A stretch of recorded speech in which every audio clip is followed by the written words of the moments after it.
Our cybersecurity series continues this month, and tonight an in-depth look at how U.S. intelligence agencies believe Russia interfered with the U.S. election. All right, Sharon Crowley sat down with author Edward J. Epstein, a man who went around the world to get the real story of Edward Snowden.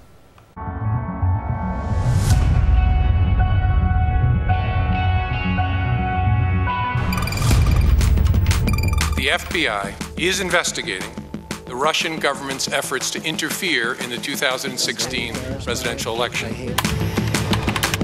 I was worried by a number of the contacts that the Russians had with U.S. persons.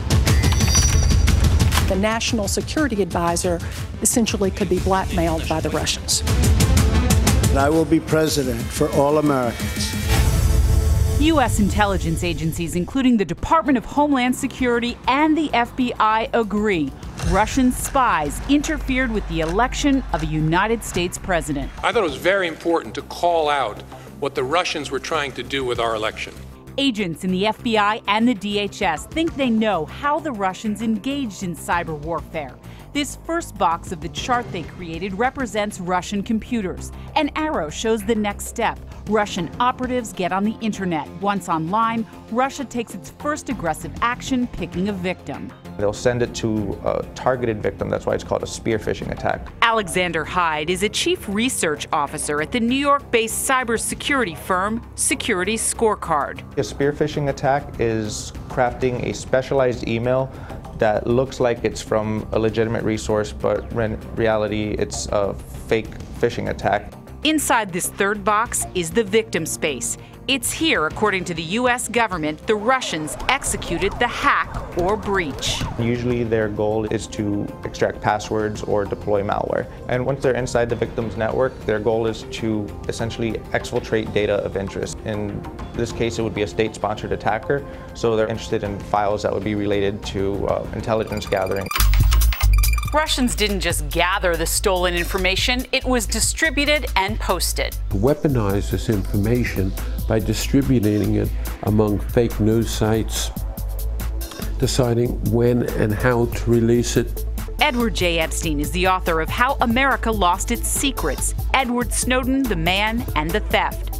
Epstein traces the Russian meddling in the election right back to one of the most famous cyber thieves in the world. I would doubt that anyone has ever done as much damage in the history of signal intelligence. In 2013, Edward Snowden was working as a private contractor for the National Security Agency, or NSA, when he stole 1.5 million NSA computer files. Edward Snowden betrayed secrets that he was sworn to protect. The self-declared whistleblower, who has found refuge in Russia, said his motives were to expose how the government spies on its citizens. You can't come forward against the world's most powerful intelligence agencies and be completely free from risk. The massive breach forced the U.S. government to go dark, essentially blinding American intelligence agencies for 4 months, while there was a damage assessment. China and Russia used this time to their advantage. Their willingness to step into cyberspace is not unrelated to the damage done to American intelligence by the removal of 1.5 million files of signal intelligence by Snowden. A chain of events Snowden set in motion in 2013, one that Epstein believes brought us to where we are now, facing Russia as a formidable enemy to face in cyber warfare.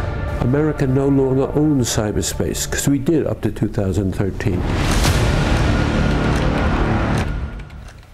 Well, the U.S. intelligence community believes the Russians are still actively engaged in cyber warfare against this country. And just last month, President Trump signed an executive order to try to address cybersecurity and stop those leaks. Darian, Steve. So it's ongoing and continuing, and kind of scary if you think too closely about it. For sure, Scary, for sure. Intriguing.